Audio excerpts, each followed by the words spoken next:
Welcome to LJKS coaching classes. आज हम पढ़ने वाले हैं व्यतीकरण का सबसे इम्पोर्टेंट टॉपिक, जो कि है यंग के द्विरेखा छिद्र प्रयोग में प्राप्त फ्रिंज की स्थिति एवं चौड़ाई, अर्थात फ्रिंज की चौड़ाई। ये लगभग हर दूसरे तीसरे साल बोर्ड एग्जाम में आता, या अगर ये नहीं आता है तो यहाँ से क्वेश्चन बनते हैं। तो बहुत कंसंट्रेट होकर इस वीडियो को अच्छे से देखिए। लास्ट में आपको एकदम अच्छे समझ में आ जाएगा कि फ्रिंज की विड्थ कैसे निकालते हैं, फ्रिंज विड्थ कैसे निकालते हैं, सब कुछ पता चल जाएगा। तो चलिए स्टार्ट करते हैं। यंग ने एक एक्सपेरिमेंट किया था जिसमें उन्होंने एक प्रकाश सोर्स लिया था, प्रकाश स्रोत लिया था। जैसे मान लीजिए कि ये यस एक प्रकाश स्रोत है, यस एक प्रकाश स्रोत है। यहाँ से तरंगिकाएं निकल रही हैं। इसके आगे एक दूसरा पर्दा है जिसको हम लोग एल बोले थे। ये एल एम है, ये पर्दा एम है, ये एल था, इधर कहीं एल था, जहां से एक वर्डी प्रकाश एंटर कर रहा है। यहां से एक वर्डी प्रकाश एंटर करेगा, एक वर्डी प्रकाश। तो इस पर्दे में उन्होंने दो छिद्र बनाए थे, सूक्ष्म दूरी पर दो छिद्र S1 व S2 बनाया था। तो यहां पर मैं मान लेता हूं कि ये S1 है और ये S2 है। दोनों के बीच की दूरी कितनी है? दोनों के बीच की दूरी स्मॉल d है। इसके आगे उन्होंने एक तीसरा पर्दा लिया था, इसके आगे एक तीसरा पर्दा है N। इसी पर्दे पर हमें दीप्त और अदीप्त फ्रिंजें प्राप्त हो रही थी।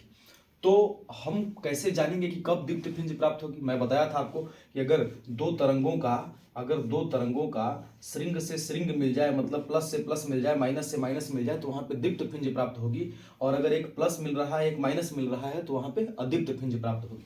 तो मान लेते हैं कि यहां से कोई तरंग गई इस पर्दे पर और यहां से कोई एक तरंग गई। एक समान कला की ये तरंगे हैं, एक समान कला की तरंगे, और यहां पर जाकर इंटरसेक्ट की है। तो यहां पर एक दीप्त फ्रिंज प्राप्त हुआ है, यहां पर ब्राइट फ्रिंज बना है। अब इसका सेंटर से, मतलब इसके मध्य बिंदु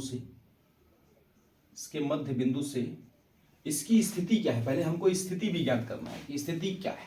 तो इसका पोजीशन है, हमको नहीं पता है, तो इसका पोजीशन मान लेते हैं कि ये x दूरी पर बना है। यहां से डिस्टेंस हमने x कवर कर लिया, ये x दूरी पर बना है। अगर ये d है तो ये सेंटर में इसके है, तो ये d/2 होगा, आधा आधा होगा, d/2। और इन दोनों पर्दों के बीच की जो दूरी है उसको हम लोग कैपिटल D से डिनोट कर रहे हैं, कैपिटल D से। अब यहाँ पर एक राइट एंगल ट्रायंगल बनाते हैं, समकोण त्रिभुज बनाने का प्रयास करिए यहाँ से। तो देखिए, इसको अगर मैं यहाँ से एक पैरेलल लाइन ड्रा करूँ, यहाँ से एक समांतर रेखा खींचूँ इसके, तो ये एक समकोण त्रिभुज बन गया। और इसका भी एक समकोण त्रिभुज बना लेते हैं, इसका भी एक समकोण त्रिभुज बना लिया, दो समकोण त्रिभुज मिल गए। अब हमको पथांतर ज्ञात करना होगा। पहले पथांतर निकालते हैं, क्योंकि पथांतर का हमको संपोषी विनाशी का सारा डाटा पता है पहले से ही, पिछले वाले वीडियो में हमने देख लिया है। तो ये जब दूरी d/2 है, तो ये दूरी यहां से लेके यहां तक की दूरी क्या होगी? ये टोटल दूरी है x, टोटल है x में से इसको हम घटा दें, ये d/2 है, ये भी दूरी क्या है? d/2 है। तो अब इसको अगर x में से अगर इसको घटा दे रहे हैं, तो यहां से यहां तक का डिस्टेंस मिल जाएगा। x में से अगर मैं इसको घटा दूं, x टोटल है, टोटल में से अगर इसको हटा दूं तो यही दूरी न मिलेगा, x माइनस d/2। और हमको यहां से भी डिस्टेंस चाहिए इसका, दीप्त फ्रिंज का। तो ये क्या होगा भाई? x और ये d/2 है, मतलब ये d/2 है, तो x में d/2 क्या करना होगा? जोड़ना होगा यहाँ पे। तो x प्लस d/2, याद रखिएगा, x प्लस d/2, ध्यान से। ओके, अब ट्रिंगल बना लीजिए कोई भी पॉइंट। यहाँ पे मान लिया ये P हो गया, कुछ भी कर दे रहा हूँ, यहाँ पर ये A हो गया, ये B हो गया, और इन दोनों के बीच पथांतर ये हो गया, यहाँ से यहाँ तक ये पथांतर हो गया, पथों का अंतर। तो ये पॉइंट मैं कर लिया, S2Q कर लिया। तो और डाटा सारा तो हो ही गया है।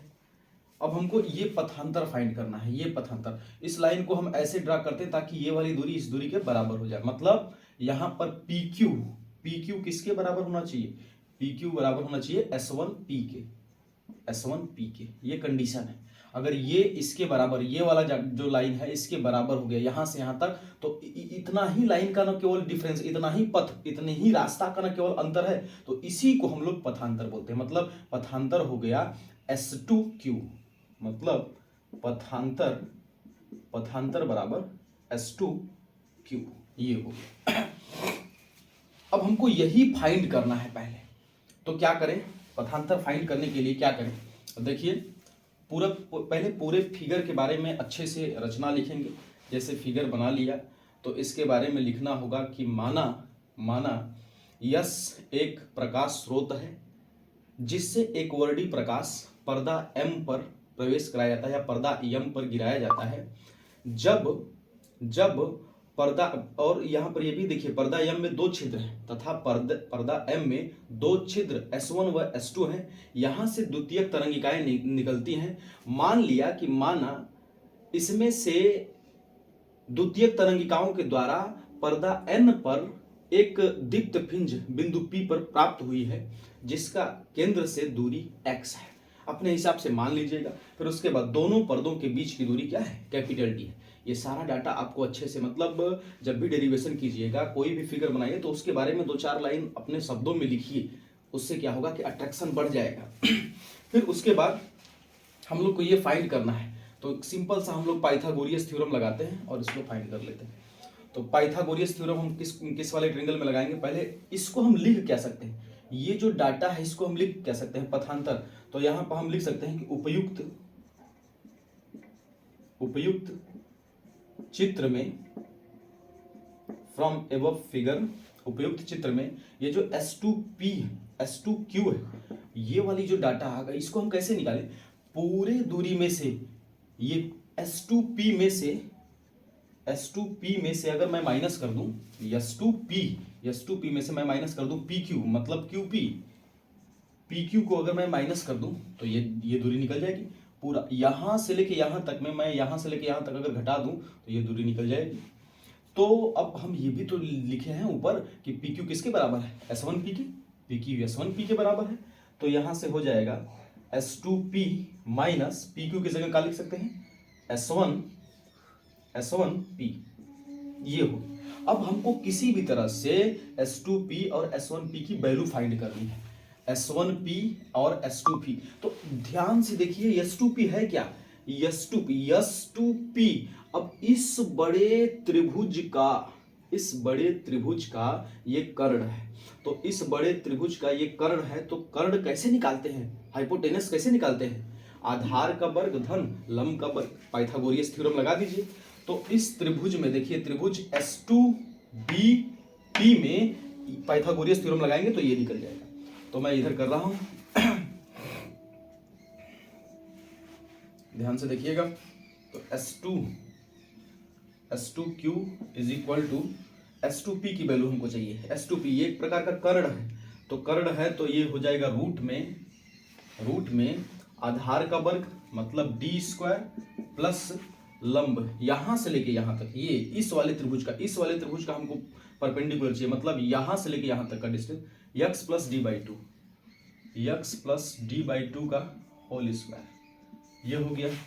फिर उसके बाद माइनस करना है, इसको भी तो माइनस करना है, इस छोटे से हाइपोटेनस को। तो इसको माइनस करने के लिए क्या करेंगे, आधार का वर्ग, इसके आधार का वर्ग प्लस इसके लंब का वर्ग। तो आधार है यहाँ पर D² प्लस इसका लंब है x माइनस d/2 का होल स्क्वायर, यहाँ तक आ रहा है, वीडियो में देख लेते हैं। बिल्कुल। तो अब हम इसको आगे कैलकुलेट करते हैं। अब देखिए दोनों में मैं D² कॉमन लिया, दोनों से मैं D² कॉमन लिया। आप पाइथागोरियस थ्योरम लगा के देख लीजिएगा, इसकी वैल्यू यही आएगी और इसकी वैल्यू ये आएगी, देख लीजिएगा। पाइथागोरियस थ्योरम सबको आ रहा है। तो इन दोनों में मैं D² जबरदस्ती है नहीं बट कॉमन ले रहा हूँ, तो D² कॉमन लूंगा तो यहाँ पे बचेगा क्या, यहाँ पे बचेगा सर 1 प्लस यहाँ पर 1 हो गया और x प्लस d/2 का whole square whole upon D², ये बचेगा, बिल्कुल बचेगा। माइनस यहाँ से भी अगर D² कॉमन ले लूँ तो रूट में D² कॉमन लिया तो बचेगा क्या, D² कॉमन लिया तो बचेगा 1, यहाँ से जिसको कॉमन लेते हैं उसका प्रत्येक पद में भाग देते हैं, याद रखिएगा। तो डी स्क्वायर कॉमन लिया तो 1 plus X minus D by 2 इसका whole square whole upon D square, ये बचेगा। ओके, अब यहां से डी स्क्वायर निकलेगा, यहां से डी स्क्वायर निकलेगा, तो रूट है तो डी निकलेगा केवल ना, तो डी निकलेगा, तो यहां भी डी यहां भी डी, एक डी कॉमन ले लेते हैं, तो एक डी कॉमन ले लिया, तो अब बचा क्या, डी कॉमन हो गया तो बच गया रूट में 1 प्लस, ये इन दोनों का स्क्वायर है तो इसको हम ऐसे लिख सकते हैं X plus D by 2 whole upon D का होल स्क्वायर लिख सकते हैं, माइनस रूट में 1 प्लस, ये डी बाहर हो गया कॉमन ले लिया हूँ D, 1 plus X minus D by 2 whole upon D का होल स्क्वायर। ओके, कर सकते हैं। अब हमको पता है कि कोई भी राशि अगर रूट में होती है तो इसको हम ऐसे लिखते हैं x के पावर 1/2। अब ये जो पूरा क्वांटिटी है, ये जो पूरा क्वांटिटी एक रूट के अंदर है, तो इसको हम इस तरह से लिख सकते हैं, लिख देते हैं, तो ये हो जाएगा d तो बाहर ही है, अब इसको हम ऐसे लिख सकते हैं 1 plus X plus D by 2 whole upon D का स्क्वायर और इन सभी के power 1/2 minus again 1 plus X minus D by 2 whole upon D का स्क्वायर और इन सभी के पावर है 1/2। ओके, ब्रैकेट बंद कर दिए। अब यहाँ पर हमको एक छोटा सा थ्योरम लगाना होगा, बाइनोमियल थ्योरम लगा दीजिए। तो बाइनोमियल थ्योरम में होता क्या है, देखिए पहले मैं बता देता हूँ। अगर 1 प्लस, मान लीजिए कि ये x बाई ए है या कुछ भी है, x भी मान सकते हैं, 1 प्लस एक्स बाई ए के पावर 1/n है। अगर इस टाइप का कहीं कुछ दिख रहा है तो उसको हम पहले स्टेप में, मतलब इसका मल्टीप्लाई डायरेक्ट इसमें कर देंगे, 1 प्लस इसको हम इससे मल्टीप्लाई कर देंगे 1/n multiply by x by a, ये कर देंगे। मतलब 1 प्लस एक्स बाई ए जो पावर होल पावर 1/n है, तो इसको 1 जस का तस लिख दिया और इसका पूरा मल्टीप्लाई इसमें कर दिया। थोड़ा सा यहाँ पर बाइनोमियल थ्योरम लगा है, और भी इसके आगे के स्टेप होते हैं बट वो बहुत छोटे होते हैं और फिजिक्स में वो छोटे टर्म छोड़ दिए जाते हैं। तो इसको हम लोग ये वाला थ्योरम, अब यहाँ पर देखिए 1 plus X by A whole power 1/n इस टाइप का है, तो अब इसको हम इसमें मल्टीप्लाई कर सकते हैं डायरेक्टली इस नियम के आगे। तो इसको बगल में आप लिख लीजिएगा कि इस वाले रूल से हुआ है या द्विपद प्रमेय के द्वारा हुआ है यहाँ पर। तो इसको हम कैसे लिख सकते हैं, d 1 प्लस 1/2 का मल्टीप्लाई कर दिया 1/2, फिर उसके बाद जो बचा है लिख दिया x plus D by 2 whole upon D इसका स्क्वायर माइनस ये हो जाएगा, माइनस ब्रैकेट ब्रेक करते हैं, -1 ये भी हो जाएगा minus x minus D by 2 whole upon D इसका क्या होल स्क्वायर। ये अब देखिए ये 1 से 1 कट गया, ब्रैकेट क्लोज कर दिया, ये 1 से 1 कट गया। अब ये 1 से 1/2 छूटा है यहाँ पे, देखिए 1/2 का मल्टीप्लाई यहाँ भी करेंगे 1/2, तो 1 से 1 तो कट गया। अब 1/2 इसमें भी है 1/2, यहाँ पर भी है डी स्क्वायर नीचे, यहाँ पर भी है डी स्क्वायर नीचे, तो 1/2 डी स्क्वायर बाहर ले लेते हैं, कॉमन ले लेते हैं। तो मैं इधर इरेज कर रहा हूँ, एक सेकेंड लाइट कट गई है। ओके, तो यहां तक कर लीजिएगा, फिर मैं इधर का इरेज कर रहा हूं।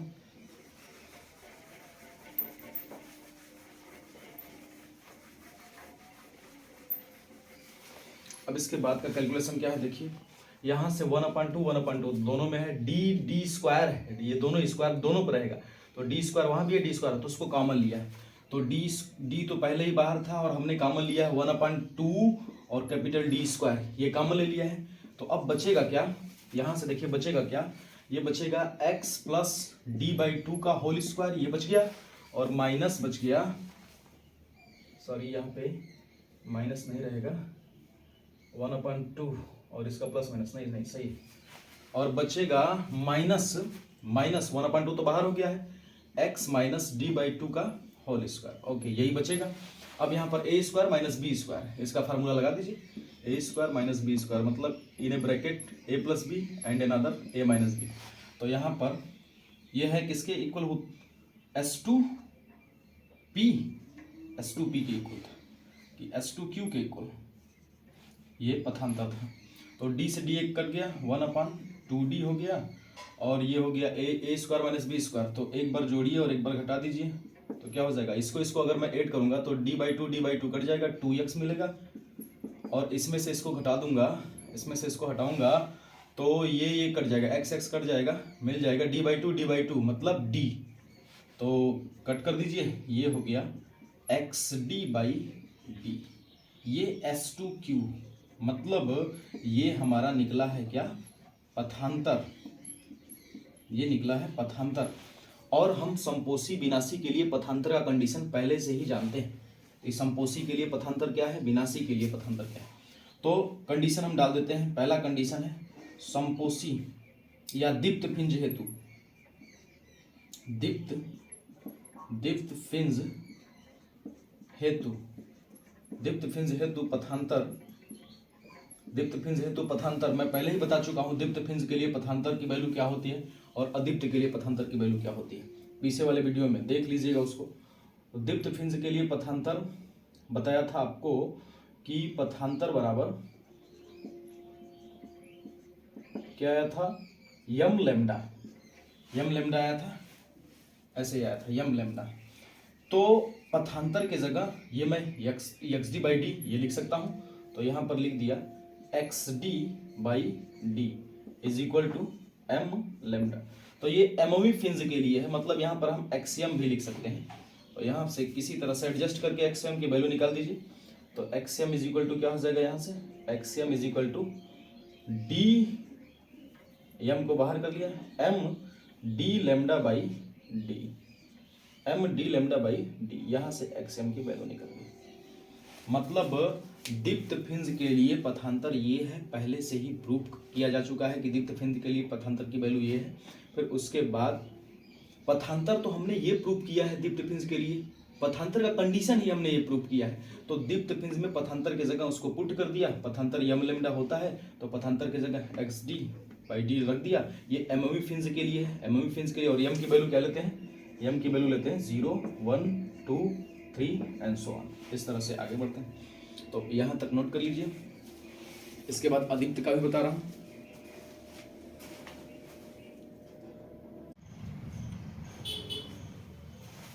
तो हमने अभी दीप्त फिंज का स्थिति देख लिया है, अब हमको देखना है अदीप्त फिंज की स्थिति।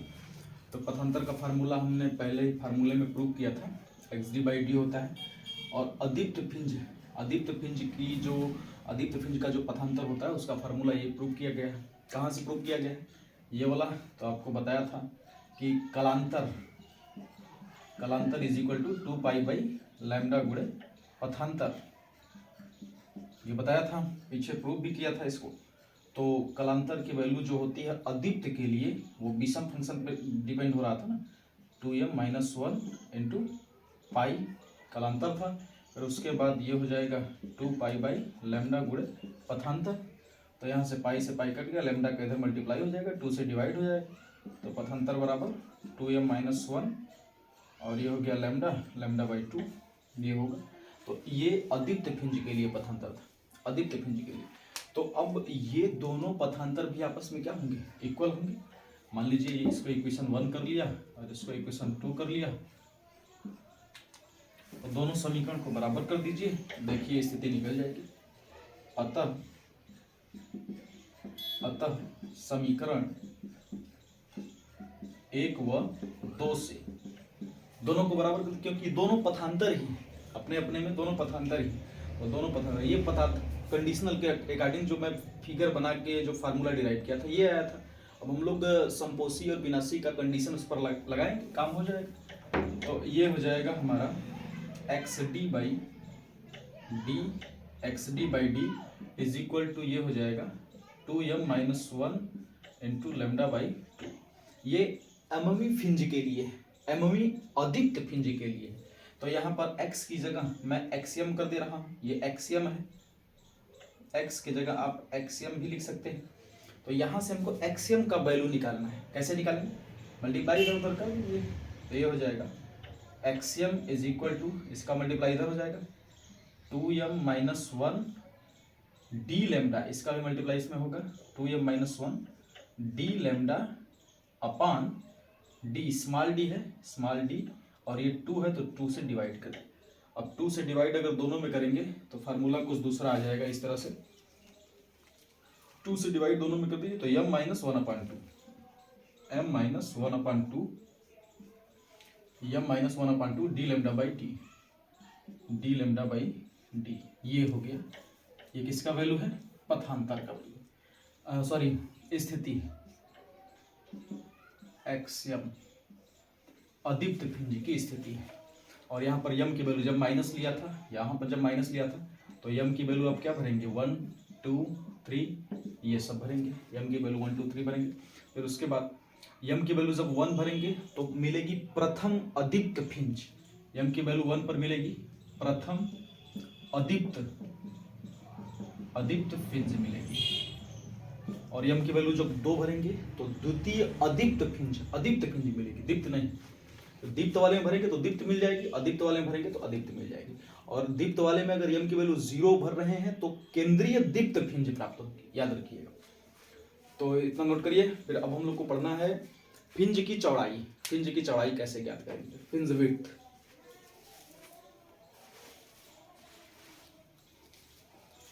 नोट कर लिया? मिटाऊं?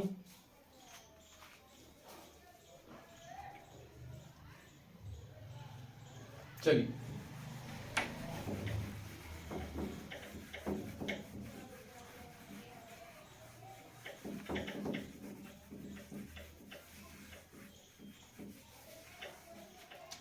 भिंज विड्थ, भिंज की चौड़ाई।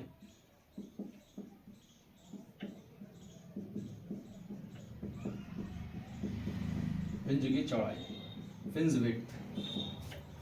अब इसमें इसका सिंपल सा डिफिनीशन है, अगर डिफिनीशन लिखना चाहते हैं तो लिख दीजिए। प्रकाश के व्यतिकरण की घटना में, प्रकाश के व्यतिकरण की घटना में किन्हीं दो क्रमागत दीप्त या अदीप्त, किन्हीं दो क्रमागत दीप्त या अदीप्त भिंजों के बीच की स्थिति ही भिंज की चौड़ाई कहलाती है। मतलब दीप्त का कंडीशन लगाना है या अदीप्त का कंडीशन लगाना है, दोनों का कंडीशन हम लोग लगा के देख ले रहे हैं। दोनों क्रमागत मतलब कि जस्ट इसके आगे वाला या इसके पीछे वाला, किन्हीं दो क्रमागत दीप्त या अदीप्त भिंजों की स्थिति ही, भिंजों की स्थिति का अंतर करना है, भिंजों की स्थिति का अंतर ही भिंज की चौड़ाई कहलाता है। तो सिंपल सा डिफिनीशन है, किन्हीं दो क्रमागत दीप्त या अदीप्त, किन्हीं दो क्रमागत दीप्त या अदीप्त भिंजों की स्थितियों का अंतर ही भिंज की चौड़ाई कहलाता है, भिंज की चौड़ाई कहलाता है। ये हो गया हमारा सिंपल सा परिभाषा। आप चाहें तो इसमें और कुछ जोड़ सकते हैं, व्यतिकरण की घटना में जो भी अट्रैक्टिव बनाने के लिए। इसे बीटा या डब्लू से रिप्रेजेंट किया जाता है, याद रखिएगा, इसे बीटा या डब्लू से प्रदर्शित किया जाता है।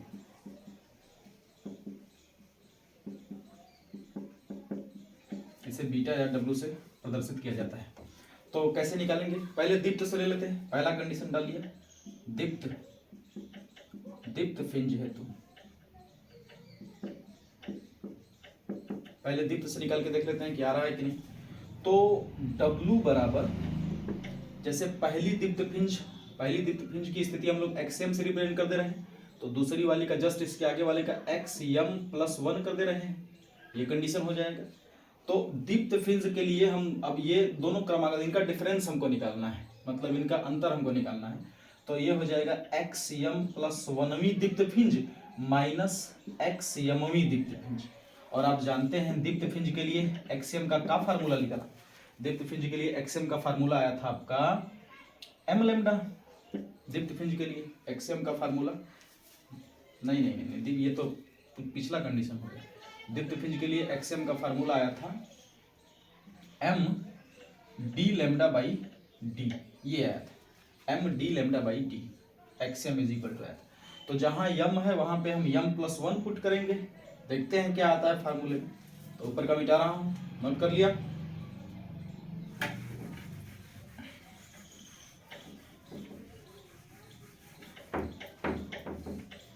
तो देखिए इस फार्मूले को मैं ऊपर लिख दिया, W is equal to X m+1, मतलब इस फार्मूले में जहां m है वहां पे हमको क्या लिखना है, m+1 लिखना है। लिखिए तो m+1 D lambda by D minus करके एक्सएम का तो फार्मूला है ही, तो ये हो जाएगा m D lambda by D. चलिए इसको सॉल्व कर देते हैं। तो सॉल्व करेंगे तो देखें कितना आता है, इसका मल्टीप्लाई इसमें करें तो m D lambda by D plus इसका मल्टीप्लाई इसमें करें D lambda by D minus ये तो है ही m D lambda by D. देखिए कट गया, ये पूरा कट गया। आंसर क्या है, D lambda by D, capital W या beta is equal to D lambda. ये एक प्रकार का डिस्टेंस है, एक प्रकार की दूरी है, तो इसका मात्रक मीटर में आप ले सकते हैं। तो ये हो गया हमारा फार्मूला। अब हम लोग अदीप्त पिंज से सेम कंडीशन अदीप्त पिंज से लगाएंगे। तो यहाँ पर दीप्त लिखा हूं, अब अदीप्त से कर लेते हैं दूसरा वाला। अदीप्त पिंज हेतु भी सेम टू सेम कंडीशन लगाइए। और अदीप्त पिंज का फार्मूला आपको पता है, यक्स का स्थिति आपको पता है कि स्थिति अदीप्त पिंज की क्या होती है, XM is equal to m-1/2 D lambda by D. तो अब देखते हैं कि अदीप्त से बैठता है कि नहीं। तो चलिए नोट कर लिया। चलिए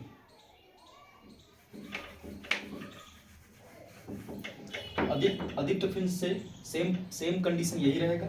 तो W इज इक्वल टू क्या हो जाएगा, यही कंडीशन है सारा, xm+1 अदीप्त फिंज माइनस xm अदीप्त फिंज।